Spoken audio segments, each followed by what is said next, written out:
Let's run through scale and proportion together. Scale is, you can get a lot of contrast with making something larger or smaller according to the elements around it.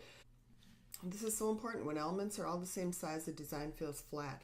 Contrast in size can create a tension as well as a feeling of depth and movement. So small shapes tend to recede, especially if they're up farther on the picture plane, and large ones move forward.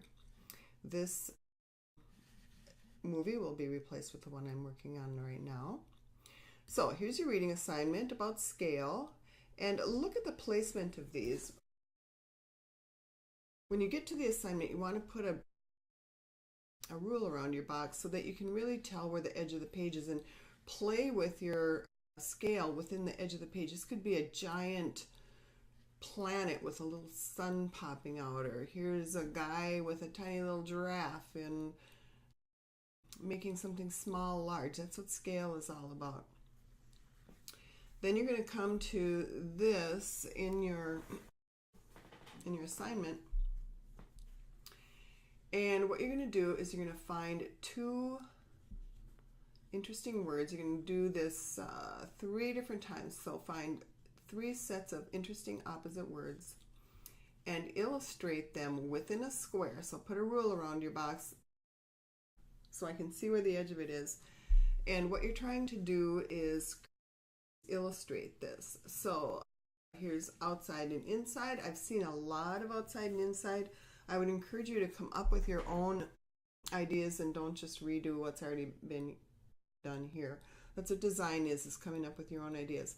Look at this more. Okay, less, I'm going to assume that is, but more is just always stacked up. And moving, it's just moving up into the unknown. So that's what you want to do, is you want to create some interesting things. The most of the rest of this is just examples of how to use scale. And then here's some examples of ambiguous scale, where they've got a tiny doll and they're making it look like a big person. Here's where they're making chess pieces look bigger. This is ambiguous scale. You can get people's attention by using ambiguous scale, and there's a little bit about typography on here too. So there's your reading assignment, just interesting to look at as well as read. Now here's one. When you get to the ambiguous scale, this logographer tools the world. What they do is they put the little figure and then they get way down on their eye level, and that's how they make the little figure look bigger. The way it makes something big look smaller is maybe like if you hold your phone up in front of a bunch of skyscrapers and then your phone kind of looks like a skyscraper.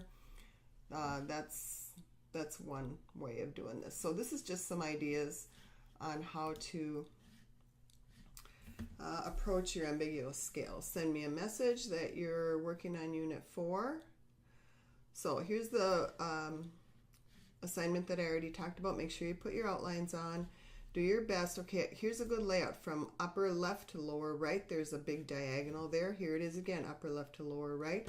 Here's a bunch of white space on the top where you kind of have an interesting progression. Anyway, just do your best on these assignments, and then when you're done, you're ready to go to Unit 5.